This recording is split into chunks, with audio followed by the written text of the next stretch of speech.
cái mưa ấy, nên mưa nó từ vậy.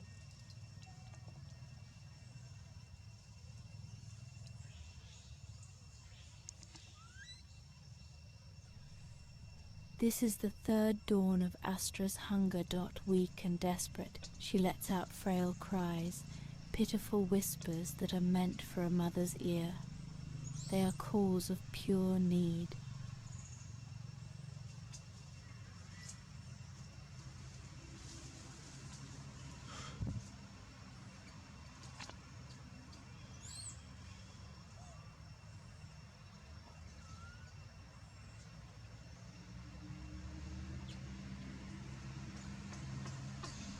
Hearing them, Astra, the mother, can bear it no longer. She approaches. With careful movements, she sits before Bonita and the infant Astra. This is not a challenge, it is a negotiation. Astra reaches out, not to grab, but to groom, to soothe, to placate her own mother. She speaks in the silent language of touch, pleading for the return of her child. But Bonita, the grandmother, remains an impassive statue. Her embrace, though possessive, seems indifferent to Astra's weakening state. And with each passing hour, little Astra grows weaker. Her energy, the vibrant spark of infancy, is fading.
In the cradle of Bonita's arms, Astra is now a tiny curled shadow of herself. Hunger has drawn her inward. She is limp, conserving the last dregs of her strength, and Astra does not leave. She sits a mere arm's length away, her eyes fixed on her daughter's face. In those mother's eyes, we see a mirror of Astra's exhaustion, a profound, helpless ache. She watches the slow rise and fall of Astra's chest, a silent vigil of love and torment.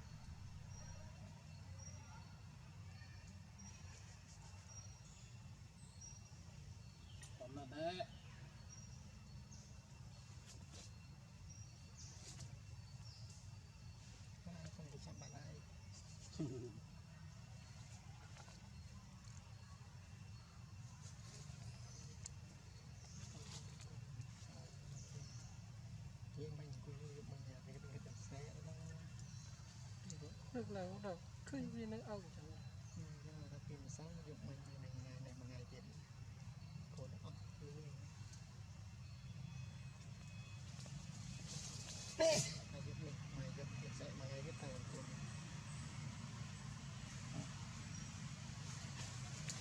vậy sao làm tiền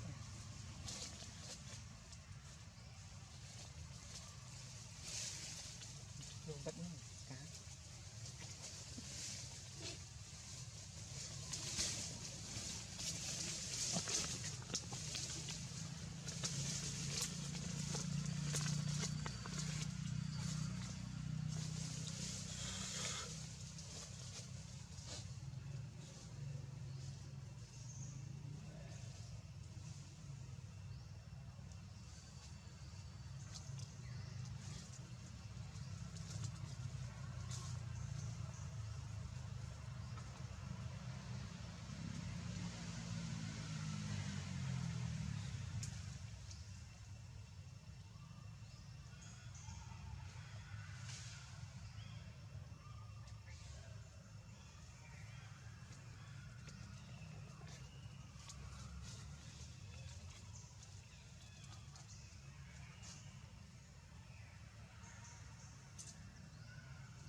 perang.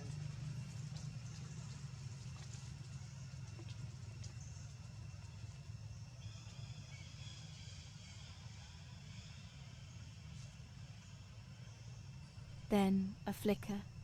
Astra stirs. Her sleepy eyes open, blurry, and find the familiar, beloved form of her mother, Astro. A spark of recognition, a jolt of joy, animates her tiny frame for a second.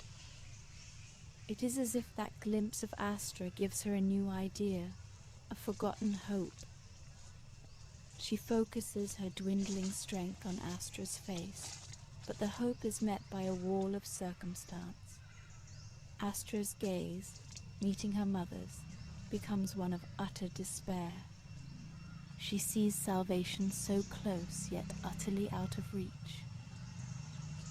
Driven by instinct stronger than weakness, Astra tries. She attempts to uncurl, to reach out her tiny hands, to bridge that impossible gap and cling to her mother. But the movement triggers Bonita. In a sudden decisive burst, Astra shifts, turning her body away. She utters a sharp, warning grunt that immediately forces Astra to retreat. The fleeting chance is shattered, and the effort has cost Astra dearly. She sinks back, her brief moment of vitality gone. Now she looks pallid, her fatigue so profound it seems to bleach the very life from her fur. Astra, rebuffed, does not give up. She understands the politics of her family. Force will not work. So she changes her strategy. She moves to sit behind Bonita, once again assuming the role of the subordinate, the groomer. Her fingers return to Bonita's fur, not in pleading now, but in a calculated campaign of comfort. She works patiently, seeking to soften the older female's resolve, to lull her into a more permissive state. It is a battle fought with tenderness. The strategy intensifies. Astra quote. As grooming becomes focused, meticulous. She seeks out fleas, not just as a social courtesy, but as a currency. Each parasite removed is an offering, a token of goodwill. For a moment it seems to work. Bonita, soothed by the attention, relaxes her guard. She shifts, and for a glorious, heart-stopping second, her grip on Astro loosens. The physical barrier between mother and child dissolves. Scene 7. Astra senses it. The opening, and from the depths of her starvation, she summons a sound she has not had the strength to make. A piercing, desperate scream. It is no longer a feeble cry, but a full-throated alarm call. "Mother, I am here. I am starving. Help me." The forest air is torn by this raw signal of distress. It is the ultimate appeal.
របួសកាបានហើយទៅគុំទៅគេវិញ